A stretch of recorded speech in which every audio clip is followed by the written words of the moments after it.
Okay, so today I want to talk to you about the freight broker business from the perspective of things that I absolutely dislike about the business. When you hear people on YouTube and different social media outlets, they usually paint the picture that the freight broker business is all sunshine and rainbows. It certainly is not, in my opinion. I'm going to give you 10 things that I dislike about the freight broker business.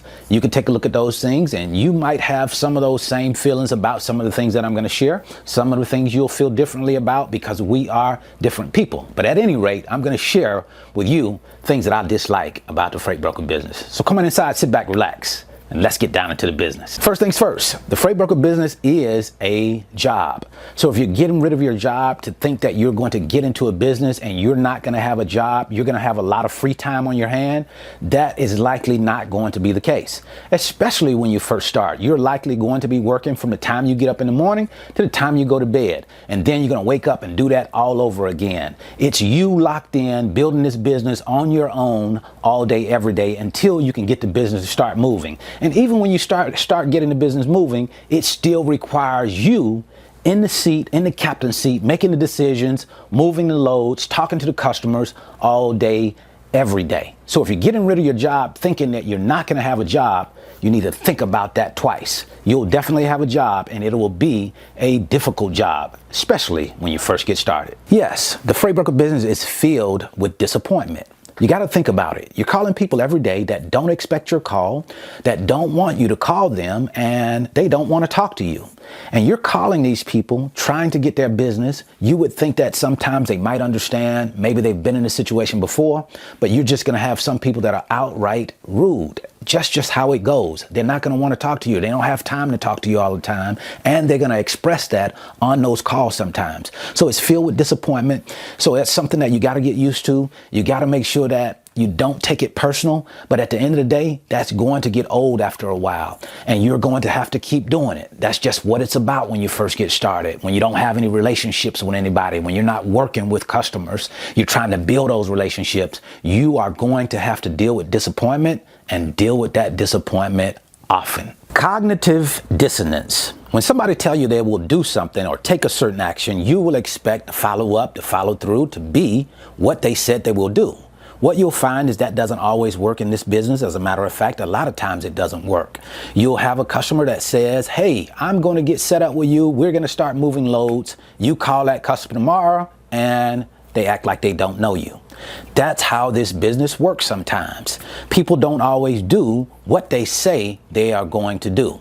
So that leaves you in a situation where you got to start all over again. So it gets tough. It gets difficult sometimes when you expect people to do something and they don't do what they say they're going to do. That's why it's important, I think, to always hang your hat on the fact that you're going to do what you say you're going to do. And then hopefully you'll get that in return. The freight broker business can be stressful in the sense that you will be starting over every single month. Any sales-based business is about that. So if you're coming into business, just go ahead and get ready for that to be par for the course.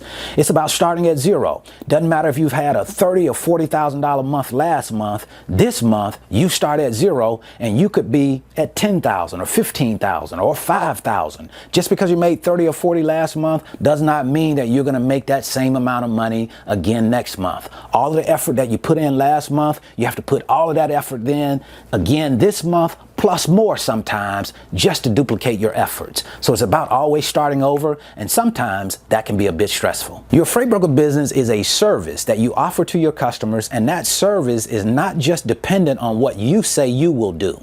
You have to make sure that your carriers are on the same sheet of music as you. They're going to do what you expect for them to do, and you're making those promises based off of what they are saying they are going to do. Unfortunately, sometimes they don't do what they say they're going to do. And that leaves you out there on Front Street. You're telling your customer you're going to be there at a certain time. Your carrier will be there at a certain time. That carrier may not be there.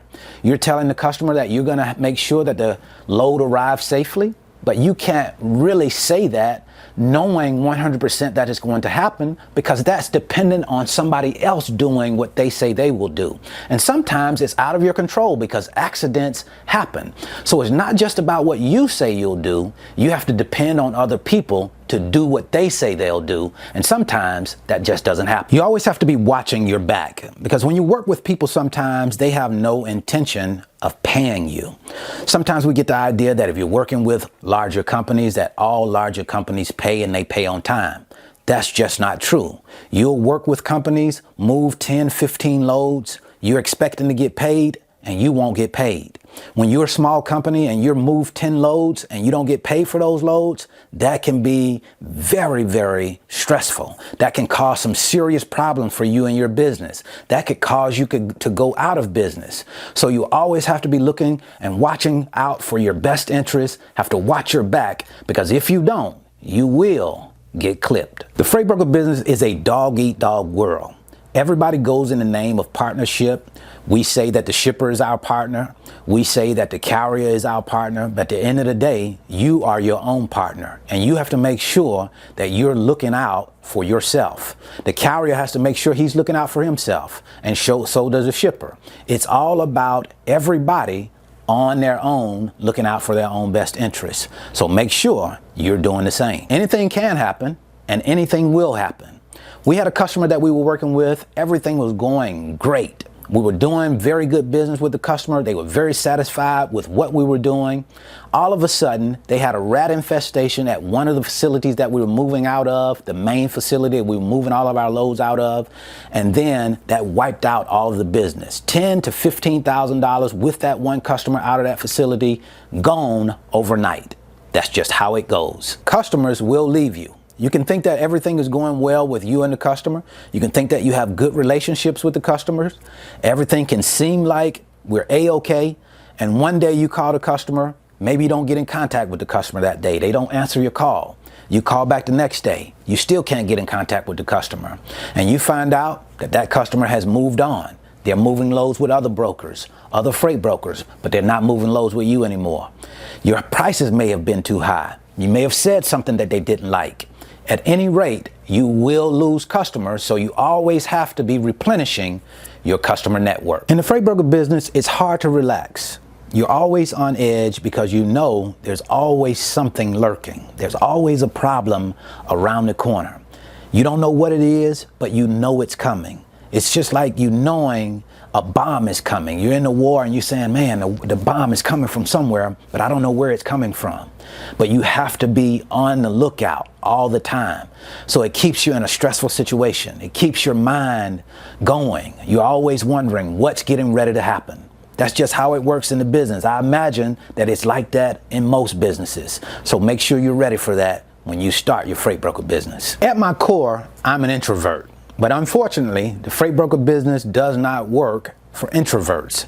So if you find yourself to be that type of person, you're going to have to develop some interpersonal skills. You're going to have to learn how to talk to people and build new relationships, because it's always about meeting new people, building new relationships so you can establish new business. So these are some of the things that I don't necessarily like about the freight broker business, but one thing is for certain: just because you don't like something does not mean you can't overcome those things and still be successful in the freight broker business.